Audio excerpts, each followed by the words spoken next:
describe the love triangle to me? In general? Well, I guess if you want to interpret it that way. You know, it's like a love triangle. One person. Our characters are in a relationship, and we Yeah, meet to begin with. a friend, and it all gets a bit muddled. It does, and obviously he and I have some connection. The two of them have a very strong connection, and I think even more for he and I, there's that feeling of.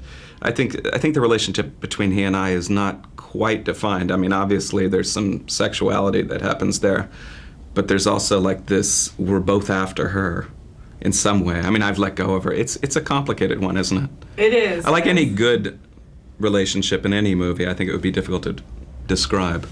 How did you get into the headspace, Sienna, of your character? Well, I read the book, and that gave me a little bit more background. And I mean, conversations with the director, conversations between all of us.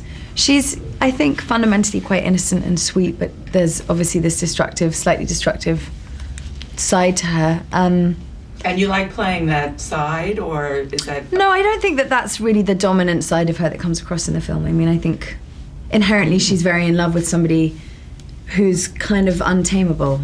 And so that's, she's wounded as a result of that.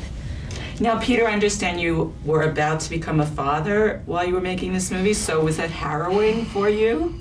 It was actually quite a good time to play a character like that because, I'm sure this is true for most men, and not just for me, or at least for many, is that time right before you're about to have a child, you certainly are, you don't have to completely let go of this life without a child, but I would say now with my kid being 2.5 years old, I don't even remember that life. And I felt that it was a big change that was about to happen. And this was sort of a last blowout embracing of all of those feelings for me.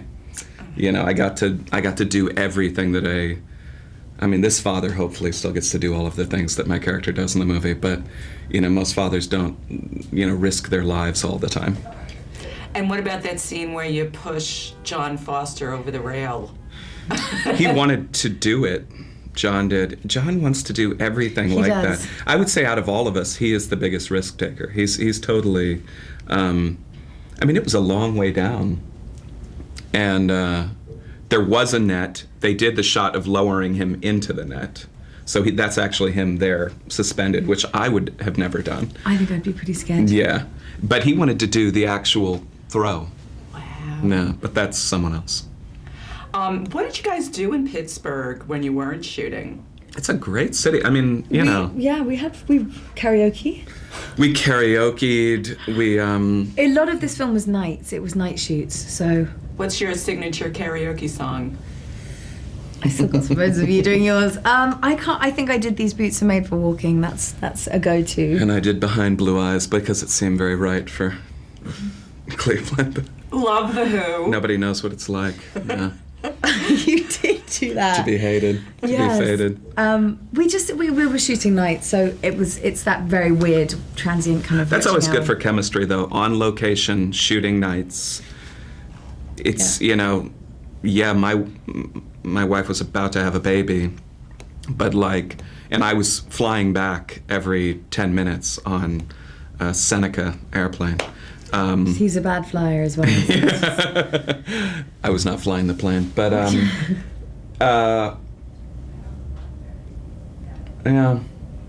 So all in all, it was a pleasant experience. Yeah, it was lovely, and we found. Well, some like great when we did places. Boys Don't Cry, we were in Texas shooting nights. I was daydreaming about that, and it's like you don't know any of the people. None of us knew each other beforehand. We all met there. The world exists only in that place, and it really creates some type of authenticity. I think, you all really do hang out with each other. You don't go back to your partners at the end of the day. Okay. We were all living in the same hotel as well, which was quite funny. That was, yeah. Yes. Well, I think they're kicking me out. Thank you, guys.